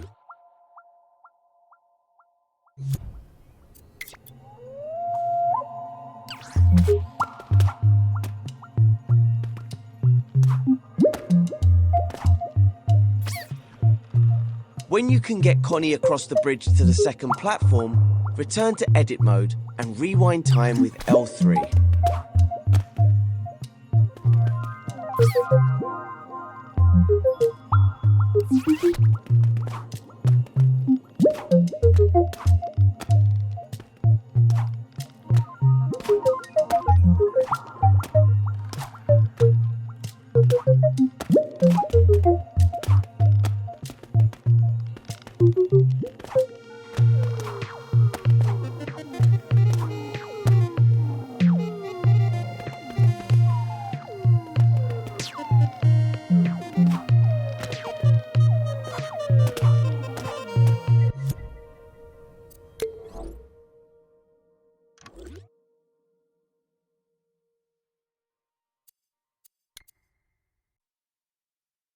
Time to get Connie over to the third platform. So, the small pink platform and the blue step aren't much use to her right now. But if we make the platform move backwards and forwards, she can hop onto it and cross over. To do that, we'll need a connector called a piston. Go to the Assembly menu, then the Gadgets menu. You'll find the piston in the Connectors section. It's somewhere near the middle and looks like, well, a piston. Now that it's equipped on your imp, you can start connecting. First, press R2 or X to join it to the blue step, which is unmovable, so it's the parent object. I've put a yellow dot on it to show you the best place to connect it. Next, connect the blue end to the child object, which is the floating platform. See how Grid Snap keeps the connector perfectly straight? Hover over the blue dot, then press R2 or X. Remember, the child object is the part that needs to be able to move. So when you join a connector to its child, that object will automatically become movable. When you've placed the piston, press circle to unequip it. Click R3 to test the connector. That's more like it. The piston is now moving the platform back and forth. Rewind time with L3. Now Connie might not be too happy if we make her jump on that. So let's calm the piston down a bit. First, open the piston's tweak menu. Hover anywhere over it, hold L1 and press square.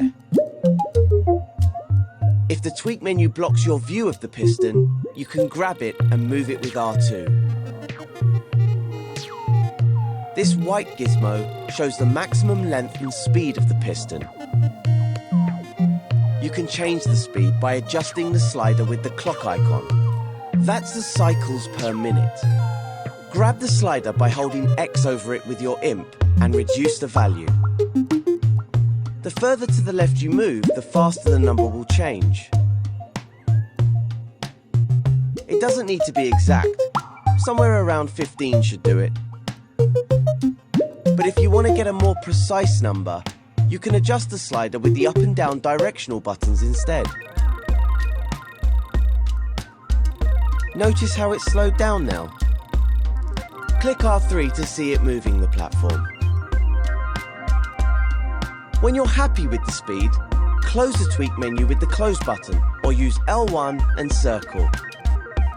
Then rewind time with L3.